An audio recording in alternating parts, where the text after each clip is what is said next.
नमस्कार विद्यार्थी मित्रांनो, आज आपण महा TET पेपर 2 मधल्या मराठी या घटकातील आलेल्या काही प्रश्नांबद्दल पाहणार आहोत. प्रश्न क्रमांक 31. पुढीलपैकी कोणते नाव आत्मचरित्राचे नाही? 1.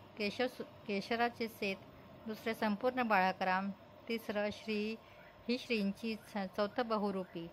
यातील बरोबर उत्तर आहे संपूर्ण बाळकराम. 32. पुढील समीक्षात्मक पुस्तकांच्या नावामधून नरहर कुरुंदकर यांचे पुस्तक ओळखा.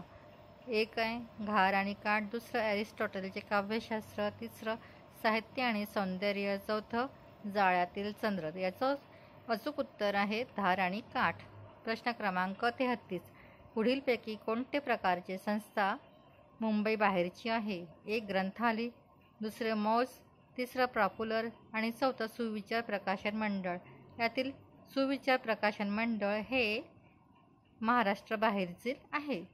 पुढील लेखकापैकी अर्थशास्त्राचे प्राध्यापक कोण? महेश एच. कुंत्रीवार, दुसरं गंगाधर गाडगीळ, तिसरं आनंद काणेकर, चौथं गोवी करंदीकर. याचं अचूक उत्तर आहे गंगाधर गाडगीळ.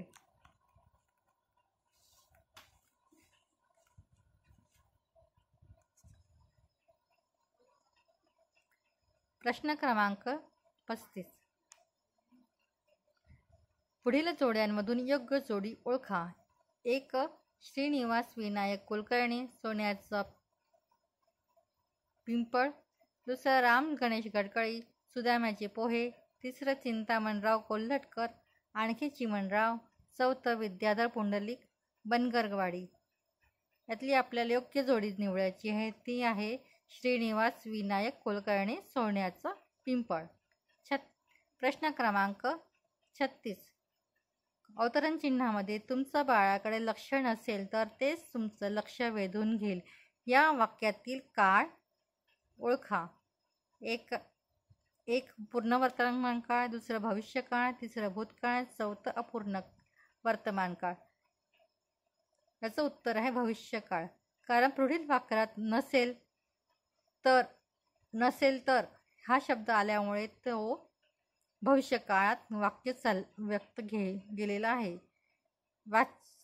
प्रश्न क्रमांक 37. वाच्य प्लस अर्थ या दोन पदांचा योग्य रीतीने केलेला संधी ओळखा. 1 आहे वाच्यार्थ, दुसरं वाच्यार्थ, तिसरं वाच्यार्थ, चौथं आहे वाचार्थ. त्यातलं करेक्ट उत्तर आहे वाच्यार्थ. प्रश्न क्रमांक 38. पाणसाप या सामासी शब्दाचा समासाचे नाव ओळखा. 1 षष्ठी तत्पुरुष, दुसरं पंचमी तत्पुरुष, तिसरं सप्तमी तत्पुरुष, चौथं तृतीया तत्पुरुष. याचं करेक्ट उत्तर आहे सप्तमी तत्पुरुष.